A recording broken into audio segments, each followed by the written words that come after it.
Alors, Villemur, comment trouvez-vous mon Chambertin? C'est un grand seigneur. Oui. J'ai longtemps hésité entre lui et mon Clos Vougeot 55. Ah, j'espère que le Clos Vougeot sera pour la prochaine fois. D'accord. Voulez-vous un fruit? Volontiers. Il y a longtemps que vous habitez ce pavillon? Ah oui, j'y suis né. Mon père l'a fait bâtir en même temps que l'usine. À sa mort, j'ai hérité les deux. Savez-vous que cette avenue en bordure du bois de Vincennes a beaucoup de charme? On se croirait en province. À l'automne, les arbres sont tout en or. C'est magnifique. Et alors, comme ça, vous ne vous mariez pas? Pour ça, mon cher, il faut être deux. En attendant, si j'en crois votre lapin à la moutarde, vous êtes une excellente maîtresse de maison. Oui, j'aime bien faire la cuisine.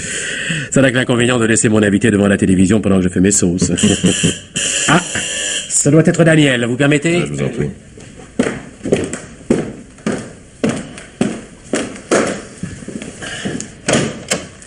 Salut Bernard. Salut vieux, je suis content de te voir. Ça va? Oh non, pas très bien. Mais qu'est-ce que tu as? Si tu pouvais me le dire. Pas de la fatigue, des angoisses. C'est nerveux, mais j'y peux rien. Ah, tu travailles trop. Et si tu continues comme ça? Ah, il faudra bien mourir de quelque chose. Tiens, je te présente mon vieux copain, Daniel Volney, monsieur Jean Villemur. Monsieur? Tu m'excuses de ne pas t'avoir invité à dîner, nous avions à régler une affaire importante, tu te seras embêté. Mais je t'en prie. Tu m'as apporté ton manuscrit? Voilà. Merci. Parfait. Oui, je tenais à l'avoir ce soir parce que je vois l'éditeur demain matin à 9h. Oh, il va te le prendre, j'en suis sûr. Oh, qu'il le lise d'abord. Allez, tiens, offre-moi un petit coup de ton Chambertin, là. Et après, je file. Non, pas question, nous prenons le café chez Gilbert. Écoute, tu m'excuseras auprès de lui, mais il faut que je rentre, j'ai un rapport à terminer. Tu vas pas lui faire ça. Quand il a su que tu venais, il m'a dit, voilà un temps fou, je n'ai pas vu Daniel, amène-le-moi pour le café, je compte absolument sur lui. Alors on y va tous les trois. Oui. Bon, bah alors tout de suite. Mais je reste un quart d'heure et pas une seconde de plus. Comme tu voudras. Ah, excusez-moi.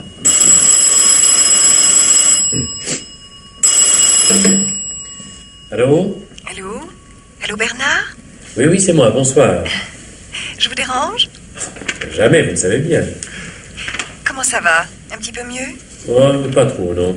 Mais vous avez pris les gouttes que je vous ai indiquées. Oui. Oui, alors persévérez et la prochaine fois, je reprendrai votre tension. D'accord. Vous me téléphonez pour... Eh bien, pour savoir comment vous alliez. Simplement? Oui, tout simplement. Oh, mais c'est trop gentil. Je n'aimais pas votre nervosité l'autre soir. Oui. Quand je vous entends, je me sens merveilleusement bien. Oui, l'idéal serait de vous avoir toujours auprès de moi. Ne demandez pas l'impossible. Ça ne devrait pas être tellement impossible. Allons, dites pas de bêtises. Un de ces jours? Oui, je vous appellerai demain. Si vous voulez. Bonsoir. Bonsoir. Inutile de demander si c'était Hélène. C'était Hélène. Comment va-t-elle? Très bien. Bon, excusez-nous, Villemur, nous parlons d'une de nos jeunes amies. Oui, une fille assez formidable d'ailleurs. Interne des hôpitaux, belle, intelligente, courageuse. Ah, ça, c'est celui qui l'épousera. Oui, en tout cas, que ce soit toi ou un autre, c'est pas pour ce soir. Hein. Alors, si tu veux bien, on file chez Gilbert. Bon, filons chez Gilbert. Allez.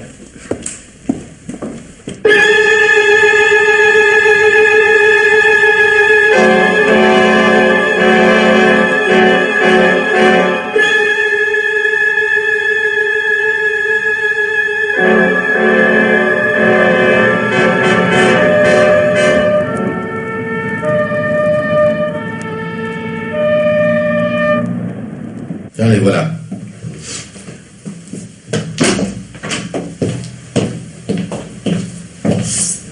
Commissaire divisionnaire Masseret, messieurs, qu'est-ce qui se passe? Si vous voulez bien entrer dans ce bureau, c'est vrai.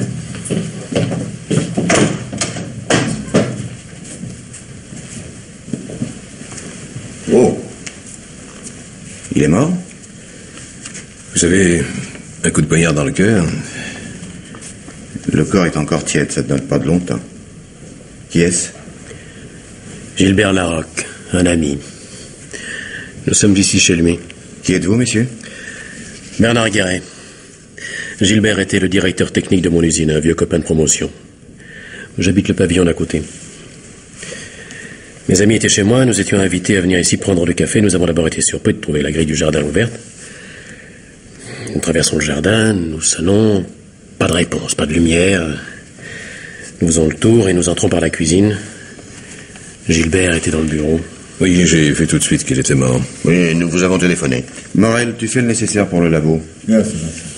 René, tu vas noter l'identité de ces messieurs. Vous êtes... Bernard Guéret, industriel à Vincennes. J'ai une usine de matériel électrique.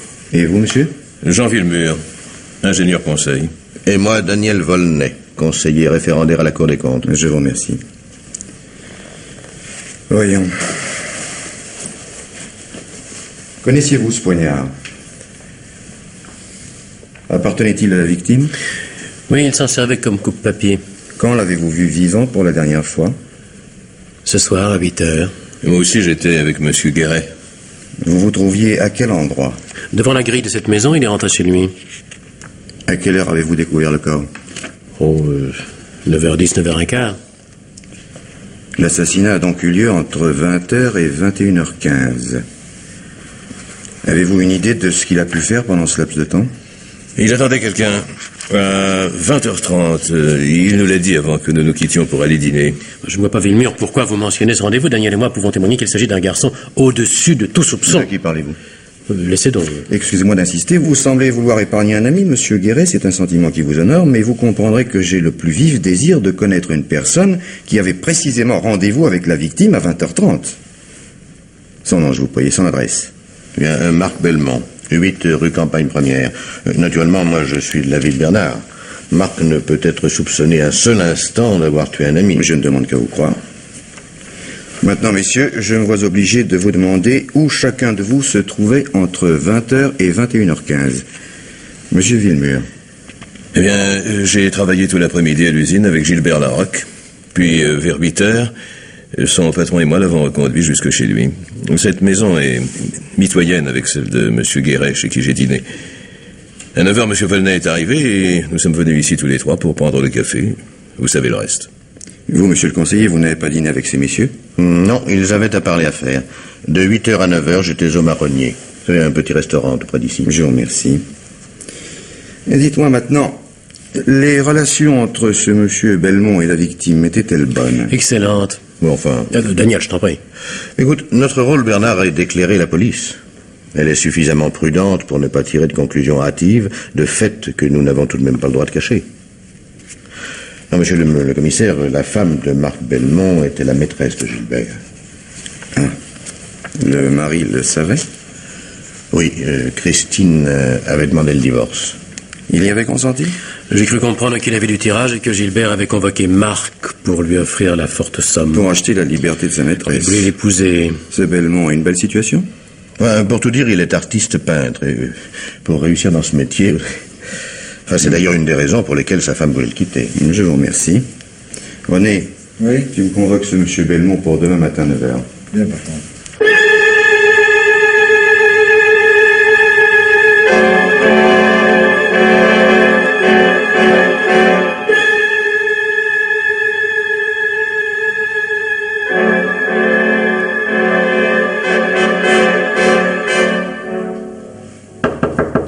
Entrez.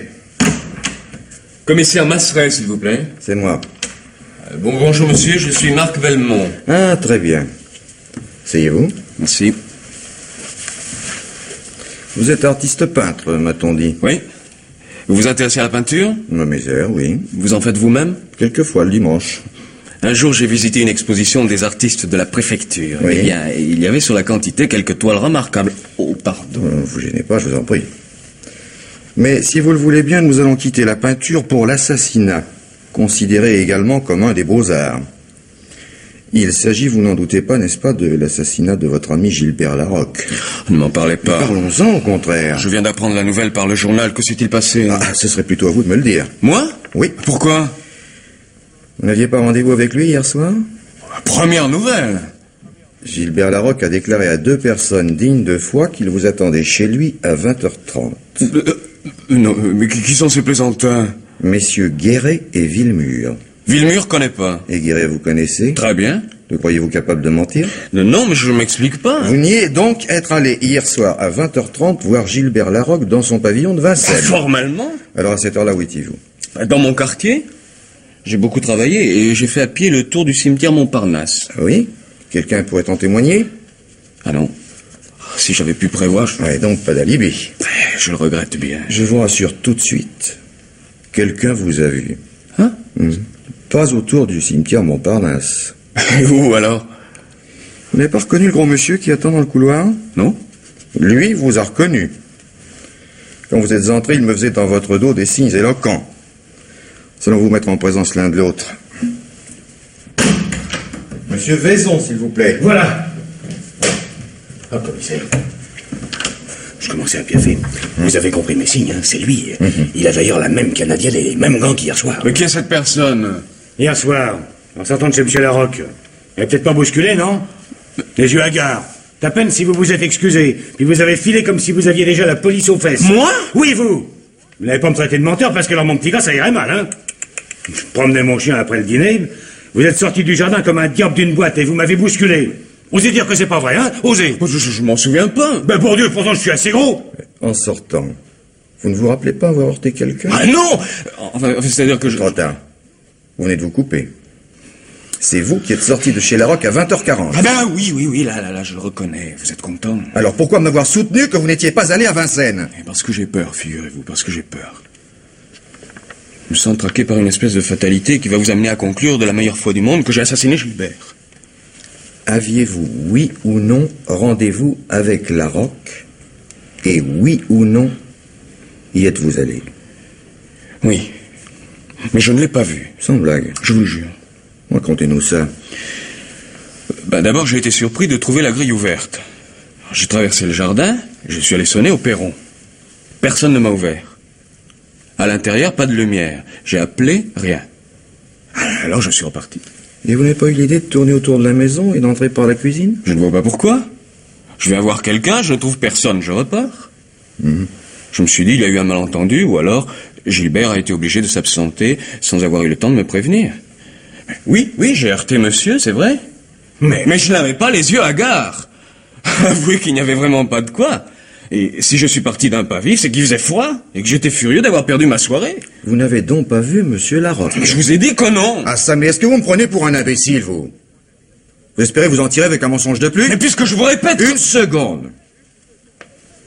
Monsieur Vaison, je vous remercie d'être venu si spontanément m'apporter votre témoignage. Ah, le devoir de tout bon citoyen. Oui. Oui. Soyez gentil d'attendre encore un peu dans le couloir. Oui. Nous vous ferons signer votre déposition tout à l'heure. D'accord. Dites, il y aura un photographe. Ah non, jamais le samedi. Oh, dommage.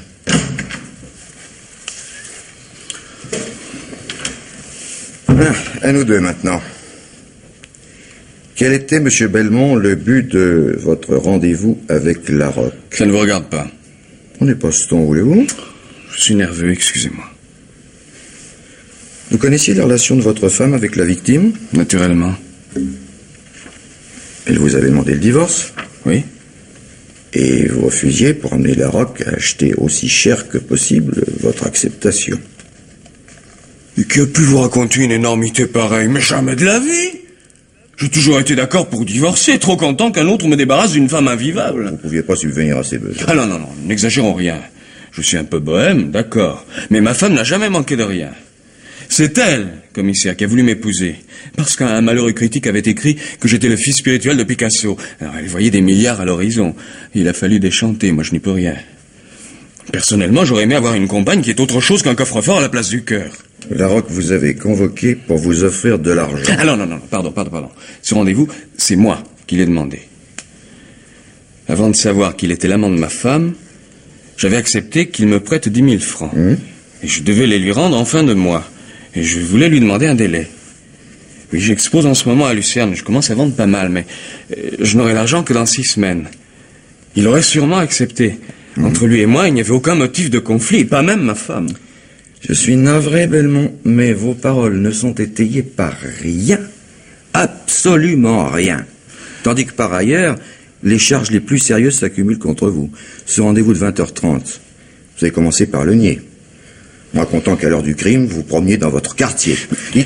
Il a fallu un témoin pour vous obliger à avouer qu'à ce moment-là, vous étiez bien chez Larocque. Ah, mais pas chez lui, dans son jardin. Non, ne persistez donc pas à nier l'évidence. Vous avez eu une altercation à 20h40, vous sortiez de chez lui, les mains gantées, les yeux hagards, vous éloignant au plus vite du lieu où vous veniez de tuer l'amant de votre femme. Si, supprimant du même coup un créancier que vous ne pouviez pas rembourser. Mais c'est faux! Mais je vous jure que je suis innocent! On vous en expliquera avec le juge d'instruction.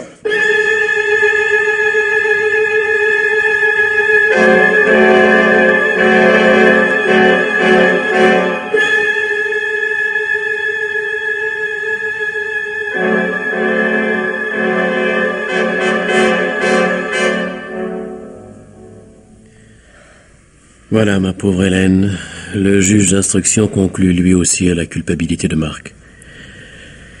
C'est la cour d'assises. Mais en mettant les choses au pire, que risque-t-il? 20 ans de réclusion. Mais c'est pas possible, voyons. Je connais Marc. Il est incapable de tuer un homme, même sous le coup de la colère.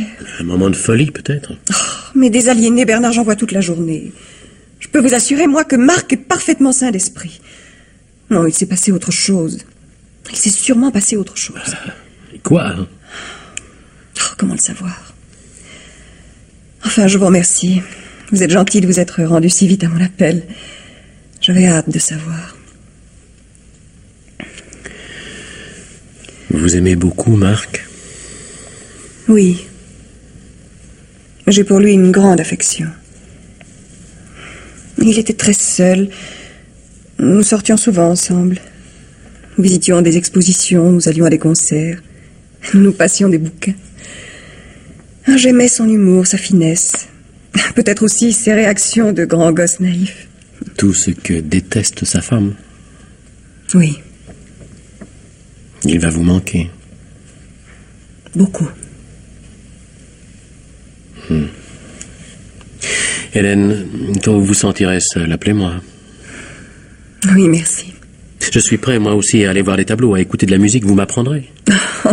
Ça vous ennuierait beaucoup. Je m'y mettrai. Vous savez bien que, pour vous, je serais capable, je ne sais pas moi, d'apprendre l'histoire de l'art par cœur et d'acheter tous les disques. Mais je n'en demande pas tant. Hélène, si vous vouliez, je me sens tellement capable de vous rendre heureuse. Mais il est temps de vous marier, que diable. Quand vous rentrez de l'hôpital, vous n'aimeriez pas retrouver un compagnon attentif, tendre, sur qui vous pourriez compter. Et un jour, vous m'aviez confié votre rêve, créer une clinique modèle pour les enfants inadaptés. Cette clinique, je vais bientôt être en mesure de vous l'offrir. Voyons, qu'est-ce que vous racontez? Voici bientôt 10 ans, Hélène, que je travaille sur des accumulateurs ultra-légers. Mes derniers essais sont décisifs, ce n'est plus qu'une question de semaines. Grâce à mon invention, le public va posséder la voiture électrique sans carburant, puissante, rapide, silencieuse. En 3 minutes et pour un prix dérisoire, n'importe quelle station rechargera vos accumulateurs pour un parcours de 300 km. Vous imaginez bien cette révolution dans le monde automobile et les contrats que je signerai avec les constructeurs. Les résultats financiers seront incalculables. Voilà, Hélène, ce que je peux vous offrir. Je m'en réjouis pour vous, Bernard. Et je vous envie à la pensée de tout le bien que vous pourrez faire avec tant d'argent. Mais il ne tient qu'à vous d'en disposer. Mais je ne peux pas encore vous répondre. Tout ça est si grave. Je vais d'abord terminer ma thèse. Après, nous en reparlerons. Pas avant. Encore attendre. Je n'en dors plus, moi. Eh bien, vous allez avoir tout le temps nécessaire pour vous soigner, pour retrouver un équilibre compromis probablement par un excès de travail. Il ne faudra rien négliger pour cela, Bernard, dans votre intérêt et dans le nôtre. Dans le nôtre. Oui, vous avez raison. Mais que faut-il faire? Ce que vous m'avez donné jusqu'ici a été inefficace. Vous ne pouvez pas m'indiquer quelque chose qui me délivre radicalement de cette fatigue, de ces angoisses? Il y a bien un nouveau produit américain qui donne de bons résultats. Bien, alors essayons-le. Vous en avez ici? Chez vous, peut-être? Oui. Qu'est-ce que c'est? Des piqûres intraveineuses. Souvent, une suffit. Nous pouvons essayer une première injection. Vous déciderez vous-même s'il y a lieu ou non de continuer. Vous pourriez me faire ça tout de suite, oui? Mais oui, si vous voulez. Bon, alors, exécution. ôtez votre veston et relevez votre manche. Voilà. Je vais d'abord prendre votre tension.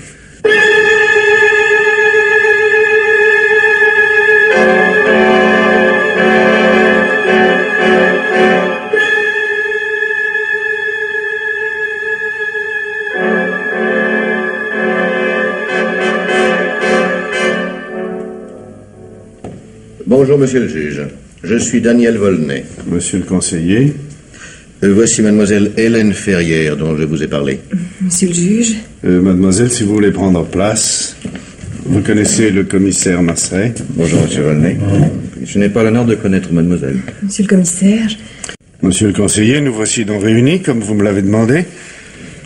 Notre désir étant de faire toute la lumière sur l'assassinat de Gilbert Larocque, si, comme vous me l'avez dit au téléphone, vous apportez un élément nouveau à l'instruction, nous vous écoutons avec le plus grand intérêt.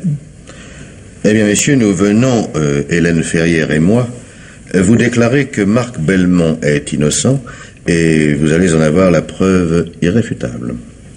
Parlez. Eh bien, voici, monsieur le juge. Bernard Guéret, le patron de Gilbert Larocque, est un de mes amis. Il souffre de fatigue, d'angoisse, et j'ai été amenée à lui donner quelques conseils médicaux sans grand résultat. Hier dimanche, il est venu chez moi. Et comme il souffrait toujours d'inexplicables anxiétés, j'en suis arrivée à lui conseiller l'injection intraveineuse d'un produit qui délivre parfois mes malades de leurs troubles. Enfin, disons que tout au moins, il permet au médecin d'explorer chez le patient certaines zones de son inconscient et d'annihiler certaines réticences, voire des simulations qui ont pu jusqu'ici gêner le diagnostic. Grâce à cette injection, j'ai donc mis Bernard Guéret en état de subnarcose amphétaminée, c'est-à-dire dans un état qui n'appartient ni au sommeil ni à la veille, mais un état où l'âme se sent encore mais ne raisonne plus.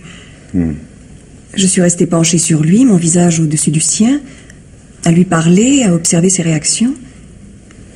Et il a d'abord été pris comme prévu d'un léger vertige et d'une passagère difficulté de prononciation. Puis peu à peu, il s'est décontracté, et puis il s'est totalement détendu, et enfin plongé dans une douce euphorie, il a pu me répondre. Et notre conversation, j'ai eu l'idée de l'enregistrer sur ce magnétophone. Je vous demande la permission de vous la faire entendre. Si vous y tenez.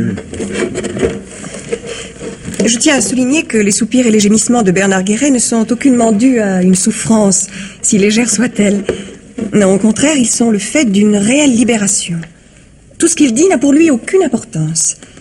À l'exception peut-être d'une ou deux réticences sur lesquelles je n'ai pas insisté, y revenant par la suite sous une autre forme. J'ai obtenu ainsi des renseignements intéressants. Oui, autrement dit, vous l'avez soumis à l'influence de ce que les journalistes appellent le sérum de vérité. Oui, oui, c'est cela, monsieur le juge. Et que recherchiez-vous? Eh bien, je soupçonnais Bernard d'en savoir beaucoup plus long sur l'assassinat de Gilbert Larocque qu'il ne voulait le dire. Et je ne m'étais pas trompée. Si vous voulez bien écouter, je vous demande seulement 5 minutes d'attention.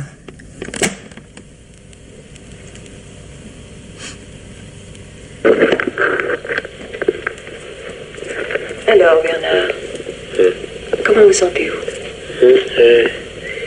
Étourdi. Un petit peu étourdi. Oui, oui, c'est normal, ça va passer. Comment ça va? Oh, mieux. Beaucoup mieux. J'ai l'impression de faire du vol à voile. Vous en avez déjà fait? Oui, autrefois. Vous me l'avez jamais dit. Il reste encore tant de choses à vous dire. Du vol à voile, oui, c'est ça, oui. Le ciel est bleu. Quelques petits nuages blancs, le vent glisse, glisse. C'est agréable? Oh, très. Emmenez-moi. Je peux pas. Bernard, je suis contente. Je pense à votre travail. Cette voiture que l'électricité va faire courir dans le silence, comme un conte de fées. Cette fortune pour moi tout seul. Une telle invention. Je vais finir par croire que vous êtes un génie. Pas moi. Pas moi. Le génie, ce n'est pas moi. Ah. Qui alors? Je le déteste. Je l'ai toujours détesté. En boîte, il réussissait toujours tout. Il réussissait tout, toujours. Et encore, il possédait la femme de sa vie. Et moi, non. C'est lui le génie. De qui parlez-vous? Hein? Est-ce que je le déteste encore maintenant? Oh non, oh non. Il est parti loin. Loin, loin. Oui. C'est de Gilbert que vous parlez? Gilbert? Ah oui, c'est vrai, il s'appelait Gilbert. Vous voyez, même son nom n'existe plus. Je reste tout seul. Gilbert a beaucoup travaillé à votre invention, n'est-ce pas? Je lui disais, tu y laisseras ta peau. Il y a laissé sa peau. En somme, c'est lui l'inventeur. C'est lui qui a trouvé tout seul toutes les formules. Naturellement, puisque je vous le dis. Il faut me croire. Ah, Hélène, nous restons tous les deux seuls. Oh, cet argent, tout cet argent. Bernard, ce n'est pas Marc Belmont qui a tué Gilbert, n'est-ce pas? Bernard, il faut me répondre. Celui qui a tué Gilbert, ce n'est pas Marc. Il s'est cassé le nez contre la porte fermée. Comme Daniel, comme moi, comme Villemur. Tous les quatre, on s'est cassé le nez.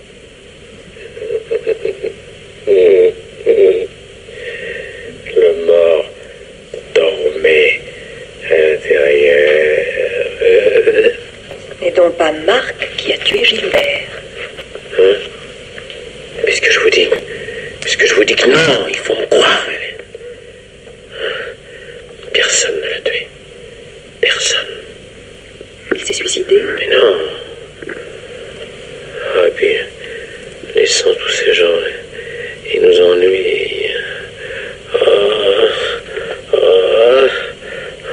Bernard. Le poignard. Ah oui, le poignard, oui, le couteau dans la plaie. 3 gouttes de sang sur mon gant. 3 gouttes de sang sur votre gant? Oui, comme 2 petits yeux. Et un petit nez. Gilbert avait sorti le dossier du coffre, n'est-ce pas? Et quand il a été mort, vous l'avez pris et vous vous êtes sauvé. Comment le savez-vous? Et pendant ce temps-là, Villemur attendait devant la télévision et vous croyez à la cuisine. Et à la table. Et ce gant, votre gant avec les 3 gouttes de sang, qu'est-ce que vous en avez fait? Un petit bateau au fil de l'eau. J'arrête, monsieur le juge, car le reste de l'enregistrement ne nous apporterait rien. Quand j'ai eu appris ce que je voulais savoir, j'ai laissé Guérès se reposer. Oui, l'effet de la piqûre ne dépasse pas 15 minutes. Il s'est relevé comme un peu ivre, et progressivement, il a retrouvé ses facultés. Je l'ai gardé auprès de moi aussi longtemps que j'ai estimé imprudent de lui laisser conduire sa voiture, et quand il m'a quitté, j'étais tout à fait tranquille. Et s'est-il rendu compte de ce qu'il vous avait dit? Non, il se rappelait avoir tenu une conversation dont les termes lui échappaient totalement, un peu comme après un rêve ou un cauchemar.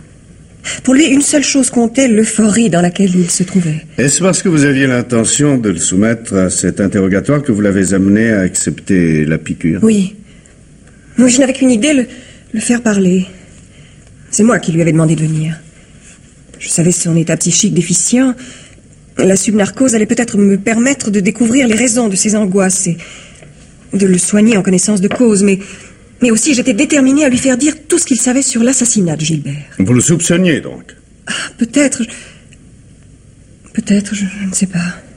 Et pourquoi ne pas m'en avoir parlé? Parce que, monsieur le juge, Bernard n'est pas un enfant de cœur.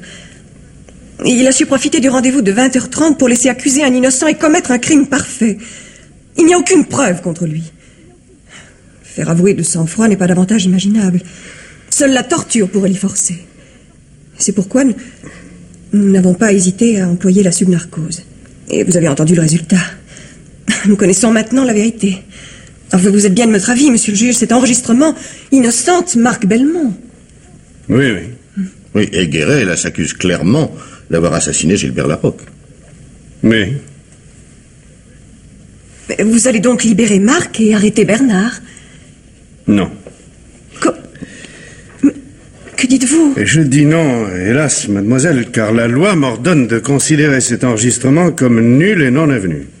Vous pouvez le brûler, je ne puis en tenir aucun compte. Enfin, il s'agit de libérer un innocent, de punir un coupable. Mon devoir est d'aller jusqu'à oublier ce que vous m'avez fait entendre. Mais enfin, pourquoi? D'abord parce que rien ne prouve que cette voix est bien celle de Guéret. Et ensuite parce que dans son contexte, le déroulement de la conversation aurait pu être truqué. Écoutez, monsieur le juge, je vous l'affirme solennellement, c'est Bernard Guéret qui a parlé. Et la bande est telle qu'elle a été enregistrée. C'est moi qui ai réalisé cet enregistrement, caché dans la pièce contiguë à celle où se trouvaient Hélène et Guéret. J'espère que vous ne mettez pas ma parole en doute. Mais loin de moi une telle pensée, monsieur le conseiller. Seulement, je suis magistrat, et comme tel, je dois être le premier à respecter la loi. La chose a été maintes fois jugée. Un aveu enregistré sur bande magnétique ne constitue pas une preuve. Oui, en raison d'un doute possible concernant son authenticité. Oui. Et alors il est grand temps de modifier la loi parce que, aujourd'hui, n'importe quel bon technicien du son est à même d'expertiser une bande. Aussi bien en ce qui concerne la voix que les coupures, collages et réenregistrements éventuels. Enfin, c'est l'enfance de l'art. Enfin, le problème ne me semble pas, monsieur le juge, de savoir avec quoi on a enregistré. Mais ce qu'on a enregistré et dans quelles conditions. Enfin, pourquoi proscrire un moyen mécanique alors que, pour la recherche d'indices matériels, toutes sortes de procédés scientifiques sont admis? Je ne vois pas la raison pour laquelle il serait défendu d'employer un témoin robot alors qu'on écoute toute la journée des témoins vivants qui se trompent ou qui mentent. Il y a une seconde raison, mademoiselle, beaucoup plus grave encore. Vous avez fait une chose formellement réprouvée par la loi. Vous avez violé une conscience. C'est un procédé déloyal. Oh, déloyal? Eh oui. Vous avez commencé par affaiblir les facultés de résistance de monsieur Guéret. Puis, l'ayant mis dans l'impossibilité de lutter à armes égales, vous avez sondé sa pensée et tenté de faire remonter du tréfonds de son être des choses qu'en état normal il vous aurait cachées. La loi considère comme nul tout propos tenu au cours d'un interrogatoire par un prévenu ne jouissant pas de toutes ses facultés mentales. Le respect de la dignité humaine est pour nous un principe sacré.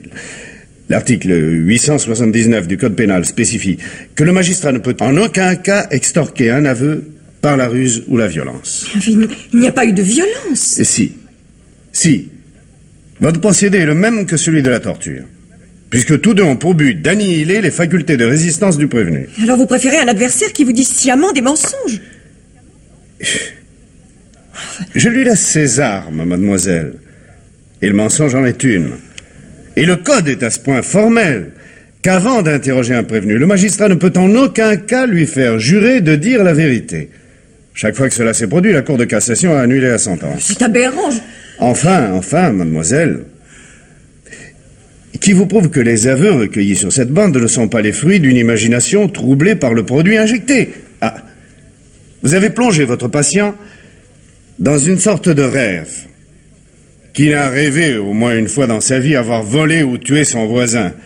Qui n'a rêvé d'une noyade ou d'un accident imaginaire? Et les gens qui rêvent tout haut, que de sottises ne disent-ils pas? Vous avez fait plus. À plusieurs reprises, vous avez été agent provocateur, en l'amenant à répondre, mais oui, sur des détails qui, à ce moment-là, ne hantaient même pas son esprit. Enfin, s'il n'avait pas tué son ami, croyez-vous qu'il aurait répondu comme il l'a fait? Mais enfin, monsieur le juge... Enfin, moi, si vous me soumettiez à un tel interrogatoire pour savoir si j'ai tué à Palma de Majorque un capitaine nommé Fernandez, rien ne pourrait remonter de mon subconscient puisque je ne connais aucun capitaine espagnol et que je ne suis jamais allé à Palma. Mais bref, que voulez-vous? Que j'arrête Guéret et qu'il soit condamné à 20 ans de réclusion sur la seule foi de cet enregistrement, parce qu'il n'avouera jamais, il n'y a aucune preuve contre lui, pas d'empreinte sur le poignard, quant au gant, il est au fond de la Seine. Et non, croyez-moi, ce n'est pas ainsi qu'on peut rendre la justice. Tenez, j'ai là, dans un dossier sur le pain total, une protestation à laquelle je souscris entièrement. Voici, elle émane de 2 sommités de la faculté de médecine. Ils disent entre autres ceci, tenez. L'exploration du subconscient d'un prévenu par un expert à l'aide de moyens pharmacodynamiques est inadmissible. Nous les acceptons à titre purement médical en tant qu'auxiliaire du diagnostic, mais l'expert ne peut en aucun cas faire état des révélations obtenues sous l'influence de ces substances fabriquées. Personne n'a le droit de priver un inculpé de son libre arbitre.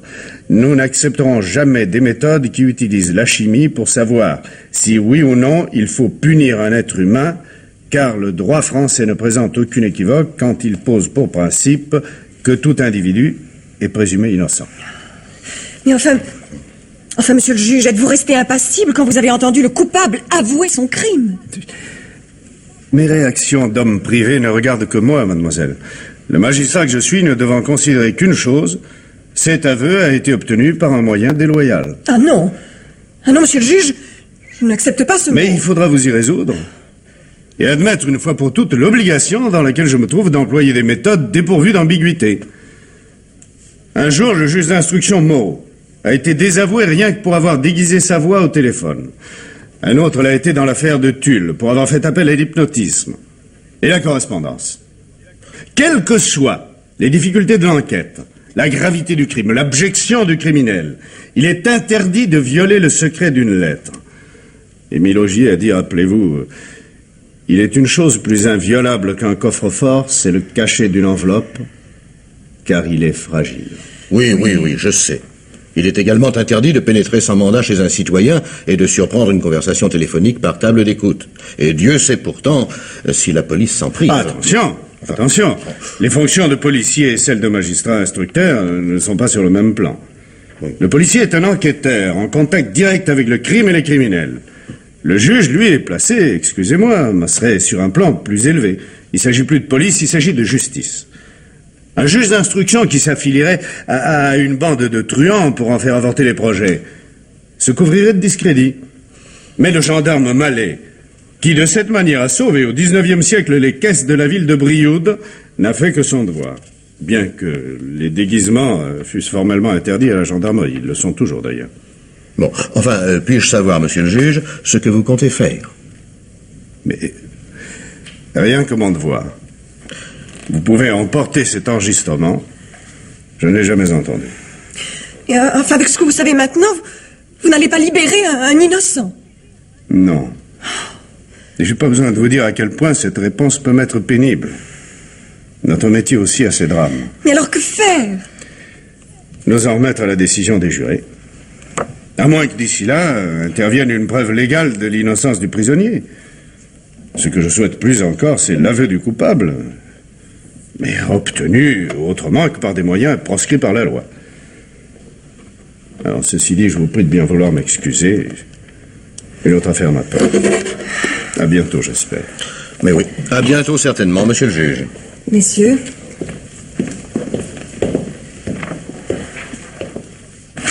À entendre ce fonctionnaire, on croit rêver. Enfin, il n'est pas possible qu'un homme digne de ce nom veuille oublier l'aveu d'un coupable qui, du même coup, libère un innocent. Il ne peut pas en rester là. Il doit y avoir quelque chose à faire. Oui, mais attention, voilà le commissaire. Eh bien, commissaire, que pensez-vous de notre visite? Votre enregistrement a apporté au juge des éléments dont il ne peut malheureusement pas tenir compte. Et je le connais, il en souffre beaucoup. Oui. Mais moi, je ne suis qu'un policier. Et je peux encore agir. Je reprends l'enquête. Lorsque j'en ai parlé au juge, il m'a regardé en souriant et n'a pas répondu qu'il ne dit mot consent. Visiblement, ma proposition répondait à son désir. Alors vous repartez à zéro? Ah, non!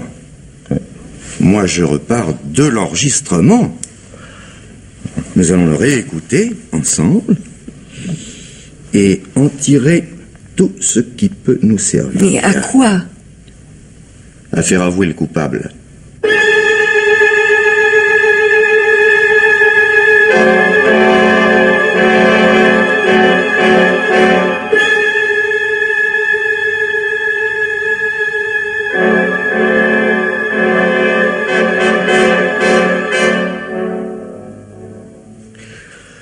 C'est gentil d'être venue, Hélène.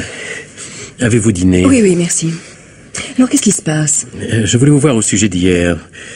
Oui, j'ai beaucoup pensé à la piqûre que vous m'avez faite. Vous avez éprouvé des malaises? Non, aucun, non. Dites-moi, quand j'étais sous l'influence du produit en question, nous avons bavardé? Oui. Et qu'avons-nous dit? Vous ne vous souvenez pas? Le peu qui flotte dans ma mémoire m'incite seulement à croire que vous avez abusé de ma confiance. Comment s'appelle le produit utilisé pour cette piqûre? Le nom scientifique ne vous dirait rien. Appelons-le, si vous voulez, sérum de vérité. C'est bien ce que je pensais. Il est étonnant de votre part que vous ne me l'ayez pas dit avant. Vous auriez refusé. Non, pourquoi? Je n'ai rien à cacher. Que vouliez-vous savoir? La vérité sur l'assassinat de Gilbert Larocque. Comment voulez-vous que je la connaisse? Ce n'est pas mon métier. Vous m'avez pourtant confié des choses fort intéressantes. Quoi donc, mon Dieu? Que Marc Belmont était innocent et que l'assassin, c'était vous. J'ai dit ça? Moi? Oui. Mais pas cru, je pense. Si, bien entendu. Ce n'est pas sérieux. Figurez-vous que, connaissant assez mal ces questions, je me suis documenté cet après-midi et je suis étonné de vous trouver en opposition avec la justice qui, elle, ne tient aucun compte des paroles prononcées sous l'effet de cette... comment appelez-vous cela? Subnarcose. Je ne pense pas que vous ayez perdu votre temps à aller raconter de telles sottises au juge d'instruction. Il est bien dommage qu'il n'en tienne aucun compte. Je veux espérer qu'un jour très proche, il sera permis de placer dans l'état de subnarcose toute personne sérieusement soupçonnée. Non pour l'accuser ensuite, mais pour utiliser certaines indications qui, elles, pourront mener à des preuves admises par la loi. Quand il s'agit de libérer un innocent, j'estime, moi, que tous les moyens sont bons. Et alors? Alors, je suis partie de ce que vous m'avez raconté. J'ai fait tous les recoupements nécessaires, et je conclus que sous l'influence de la piqûre, vous avez dit la stricte vérité. Que je suis l'assassin de Gilbert. Ma petite Hélène, si c'est une plaisanterie... Non, je vous jure que je n'ai pas le cœur à plaisanter. Il y a une chose, Bernard, dont vous ne vous êtes pas assez méfié. Quoi donc? Daniel Volney était l'ami intime de Gilbert, qui lui parlait souvent de vous. Nous avons donc toujours su quand vous mentiez. Et vous avez beaucoup menti. Vraiment? Par exemple? Par exemple, Gilbert ne peut pas vous avoir dit être resté un temps fou sans avoir vu Daniel, puisqu'ils avaient dîné ensemble la veille. Premier mensonge. Pour obliger Daniel à aller découvrir le corps avec vous. Le témoignage d'un haut fonctionnaire n'étant pas à dédaigner. Par ailleurs, vous n'avez cessé de dire à qui voulait vous entendre que vos affaires marchaient admirablement. Or, Gilbert, bien placé pour la connaître, s'inquiétait depuis longtemps de votre situation financière. Second mensonge. C'est tout? Non. Vous me dites à moi que votre invention est en bonne voie et que bientôt vous pourrez crier victoire, mais bientôt seulement. Troisième mensonge. En fait, Gilbert venait de confier à Daniel qu'il avait enfin réussi, qu'il allait faire une démonstration à la presse technique dans les 8 jours. Il fallait donc vous hâter de supprimer Gilbert pour l'empêcher de déposer les brevets à son nom. Quant à lancer votre voiture électrique, il n'eût pas été prudent de le faire dès le lendemain de l'assassinat, car, quatrième mensonge, vous m'avez dit que ces accumulateurs ultra-légers étaient le résultat de vos efforts personnels, et vous l'avez dit à d'autres, ravalant Gilbert au rang de simple exécutant. Je le disais parce que c'était la vérité. Quand Gilbert se faisait passer pour l'inventeur, il mentait. Ce n'était qu'une imposture. Non. Je vous défie de me prouver le contraire. Daniel a vu le contrat signé par vous. Et ce contrat vous reconnaît 20% des bénéfices. Les études ayant été faites dans votre usine. Mais 80% à Gilbert et seulement 20% pour vous. Ah non, n'est-ce pas? Non. Il vous fallait tout. Vous l'avez tué pour lui voler ce contrat. Et aussi certaines formules qu'il enfermait précieusement dans son coffre. Sans elles, les documents gardés à l'usine s'avéraient incomplets, inutilisables, sans aucune valeur. Vous avez terminé? Non. Laissez-moi encore vous rappeler que votre crime avait un second but. Faire accuser Marc et l'envoyer en prison. Oui, vous espériez que, me retrouvant seul, sans lui, vous aviez toutes les chances de m'épouser. Il est votre amant, n'est-ce pas? Oui. Et c'est quand vous l'avez appris que vous avez conçu votre plan. Mais quel plan? Vous avez connaissance du rendez-vous de 20h30. Alors, vous imaginez de vous débarrasser par un seul crime des 2 hommes qui vous gênent. Oui, il va vous falloir, Bernard, donner à la justice l'emploi de votre temps pendant les 10 minutes où vous avez laissé M. Villemur seul devant la télévision. J'étais à la cuisine, à la cave. Non. Vous avez couru chez Gilbert, Dieu sait sous quel prétexte. Vous lui faites ouvrir son coffre. Vous le tuez froidement.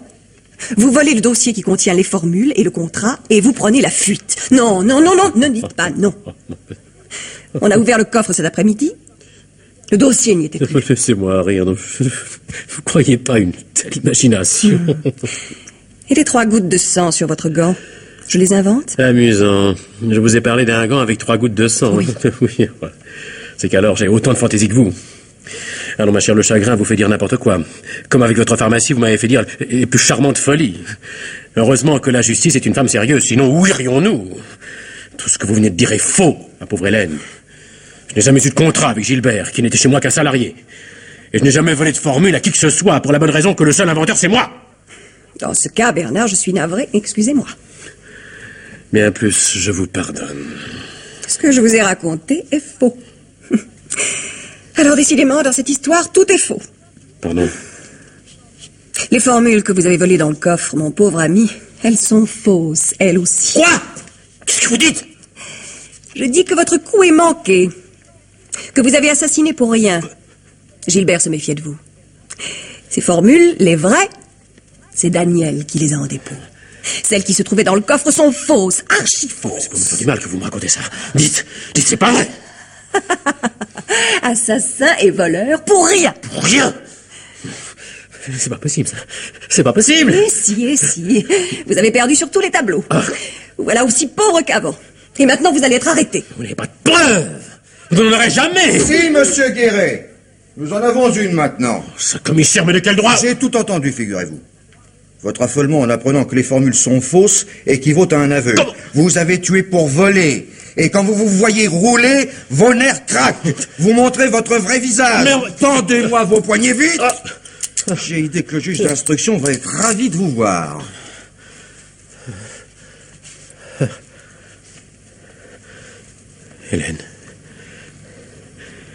Hélène, ce que j'ai fait, c'était pour vous. Et moi, Bernard, il faut que je vous demande pardon. À moi? Oui. Je vous ai menti. Gilbert n'a jamais donné en dépôt ces formules à Daniel.